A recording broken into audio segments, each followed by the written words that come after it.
আসসালামু আলাইকুম ইয়া আইয়ুহাত তুল্লাব, কাইফা হালুকুম? আজকে আমরা আবকারিয়াতু সাইয়্যিদানা উমর রাদিয়াল্লাহু আনহু এর পঞ্চম অনুচ্ছেদটি পড়ব। চলো তাহলে শুরু করা যাক। ফাহতাজ্জা উমর, উমর প্রকম্পিত হলেন, কেঁপে উঠলেন। ওয়াকালা, এবং বললেন, মা হাদা, এটি নয়, বিকালামিল বাশার, কোনো মানুষের কথা। সুম্মা, অতঃপর বললেন, ক্বালা, আশহাদু, আমি সাক্ষ্য দিচ্ছি, আন, যে, লা ইলাহা ইল্লাল্লাহ, আল্লাহ ছাড়া কোনো ইলাহ নেই, ওয়া আন্না, আমি আরও সাক্ষ্য দিচ্ছি যে, মুহাম্মাদার রাসূলুল্লাহ সাল্লাল্লাহু আলাইহি ওয়াসাল্লাম, মুহাম্মদ আল্লাহর রাসূল।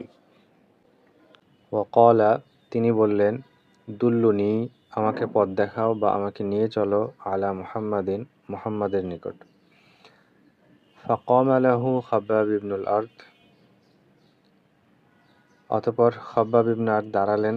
ওয়াকাল, এবং বললেন, আনা আদুল্লুকা আলাইহি, আমি তোমাকে তার কাছে নিয়ে যাচ্ছি। ফাযাহাবা বিহি খাব্বাব ইলা দারিল আরকাম ইবনে আবিল আরকাম, অতঃপর খাব্বাব তাকে আরকাম ইবনে আবু আরকামের বাড়িতে নিয়ে গেলেন।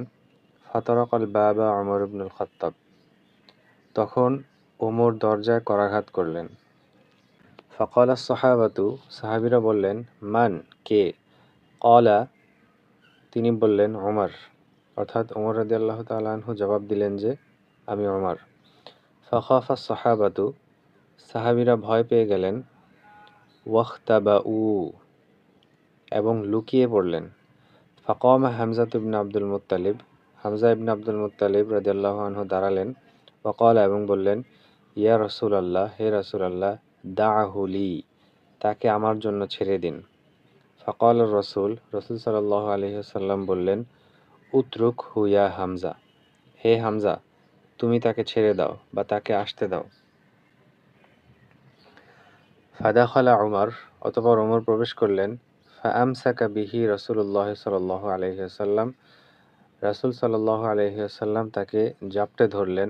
ওয়াকালা লাহু, এবং তাকে বললেন, আমা আন্নাল আওয়ানু ইয়া ইবনুল খাত্তাব, হে ইবনে খাত্তাব, এখনও কি সময় হয়নি? আওয়ান শব্দের অর্থ সময় বা মুহূর্ত। ফাকালা উমর, ইন্নী আশহাদু আল্লা ইলাহা ইল্লাল্লাহ ওয়া আন্নাকা রাসূলুল্লাহ। ফাকাব্বারা সাহাবাতু, সাহাবীরা তাকবীর ধ্বনি দিলেন। তাকবীরান আযীমান, অর্থাৎ উচ্চ স্বরে তাকবীর দিলেন। সামিআতহু মাক্কাতু কুল্লুহা, এত উচ্চ স্বরে যে সমগ্র মক্কায় তা শুনতে পেল।